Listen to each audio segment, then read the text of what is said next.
Hi, welcome to Twelfth Tone Music Channel. I'm Tony. So today we're going to talk about Schubert Impromptu No.3 in G flat major, which is actually quite famous.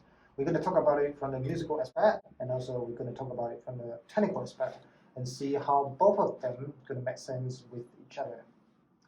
Let's go. Before we actually dive down into this piece, we talk a little bit about the background of this piece.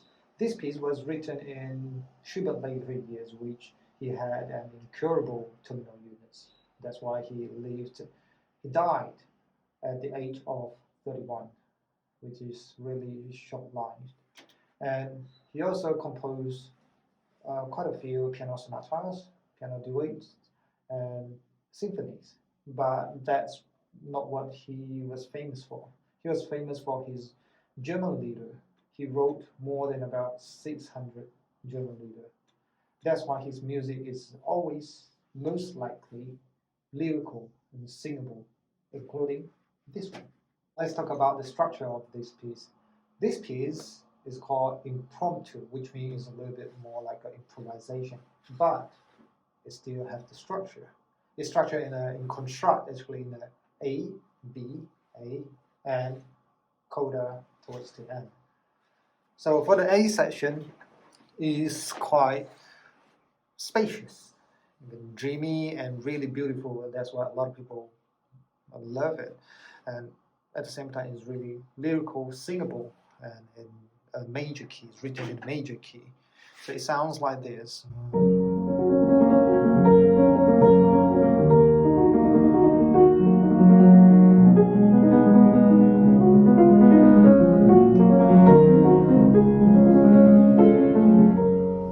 B section actually start from bar 25 to bar 54. It actually have more, it's really different from the section A. It's no longer really dreamy. It's like a reality check of what Schubert actually faced. Have the anxiousness and the pushing forces, and also restless, turbulent, you can say that, which is all written in a minor key, E flat minor. That's awesome.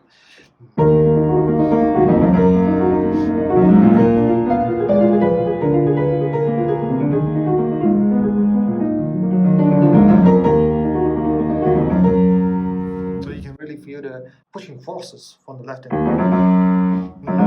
It's no longer beautiful, okay? And when we were towards the end, like of the B section, you'll find that unsettle and go to the first section again. And towards the coda part, we will have the mix element of these two sections. We started with the same manner, like beautiful, and the intensity actually grow over one note, the G flat, which sounds like this.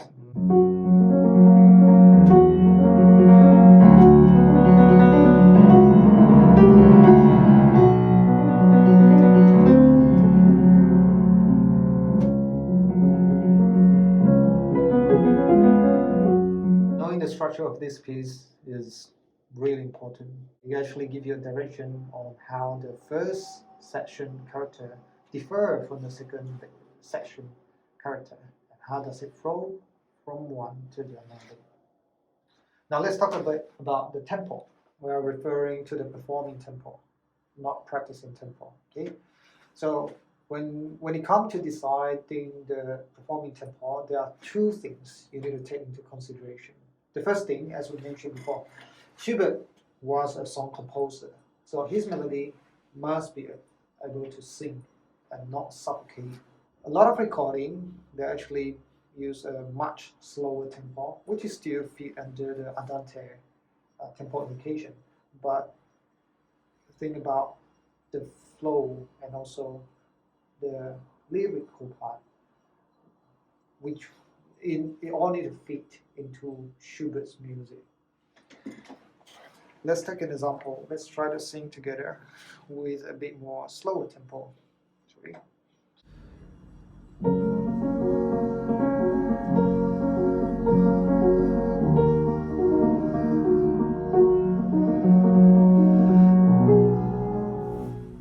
really draggy and dreamy, yes, of course, but not singable, and it's quite suffocating.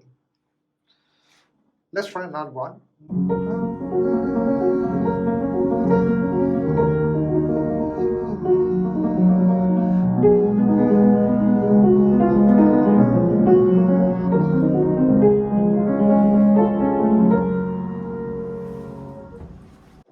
You can feel the difference, right? And now we go to the second things that you need to take into consideration, which is you need to choose a tempo that fits all the musical ideas that is written inside this piece. So for example, we talk about the section A, need to be lyrical. The section B is actually quite forcing, and then turbulence, anxiety, there's pushing forces.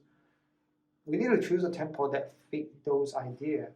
And also there's a calm and peaceful at the bar 35 part, this part. So it can be fluctuating a tiny bit. So for example, the section B, we want to choose a fast tempo.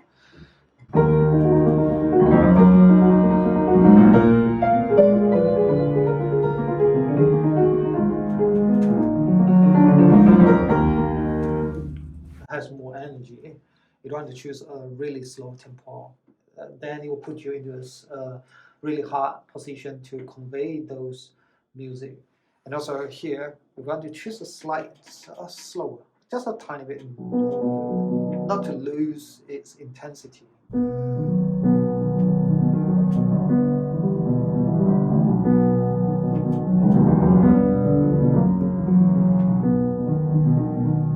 If you go too fast in this episode, you can't really be calm.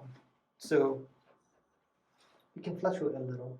Thinking about the texture, this piece has 3 layers. The first is the melody, which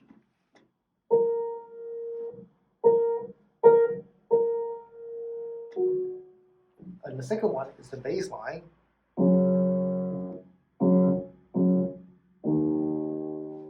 Third one, the inner voices.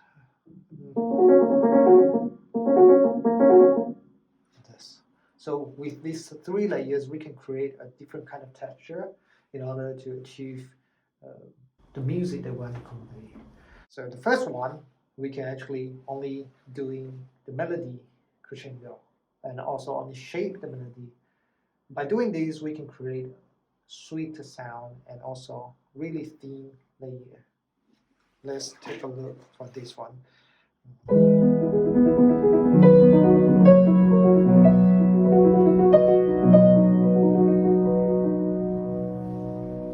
If we want to have more calm and falling and peaceful melody, we can doing that by, of course, melody need to project it out, but we can change the pedal a bit more frequent. So for example, for this part, change.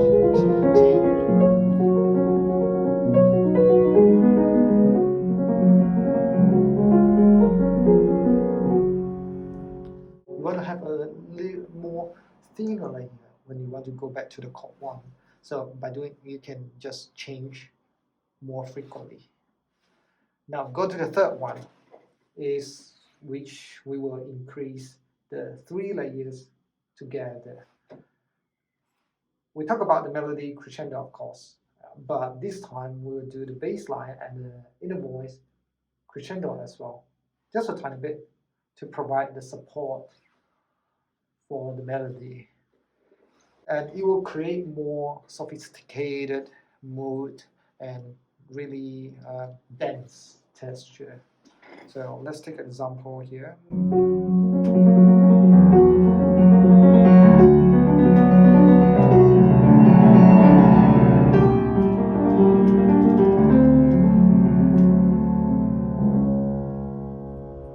You can hear that how I actually crescendo the 3 layers at the same time, but still make sure that the melody, the one is keep doing, and the bass is keep going deeper and deeper as well.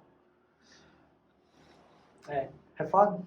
to actually play around with all these 3 layers. How to approach this piece?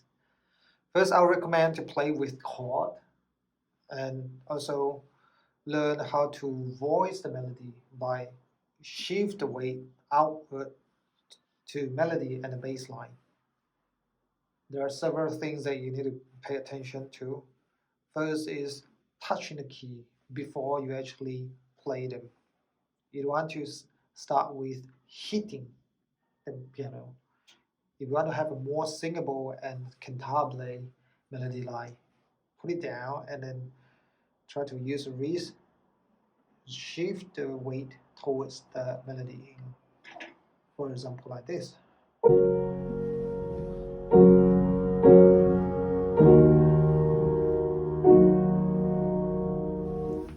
It's actually quite hard. Try to experiment with your wrist a little. Now go to the second part, how to play the inner voice clearly. Of course, again, you need to glue your finger to the key, and in that way you can feel the weight of the keyboard, of the key, and also you need to play with a more curved finger instead of flat finger. When you play with flat finger, it's hard to actually grab the weight, and remember, sometimes it will come to like miss 1 or 2 notes of that. It's really hard. Another point is when you play it, especially go to the 4th finger, you need some support from your wrist. So we're going to do it really slowly. Wrist. And by doing that, you actually see that you are actually moving in a circle movement.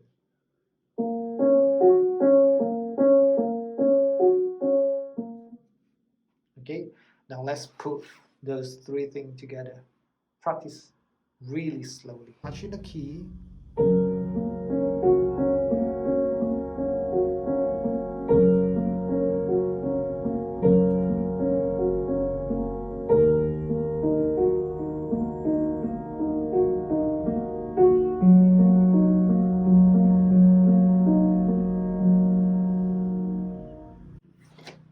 Okay, now here comes the bonus tips. I'm going to give you like 2 bonus tips. First is the body movement. We're going to help you a lot when you actually practice this piece. So the body movement is actually, you're going to have to move your body in the middle point of your 2 hands. For example, when you play at the bar 35, here this part, you can see that both hands actually playing in a quite low register, and if you still sit still at here, you're kind of in an awkward position. So if you move it towards the middle point, which is here, and support it with your left leg here, or in this case you want to put it down the middle pedal, which is fine as well, and it gives you ease you up quite a lot.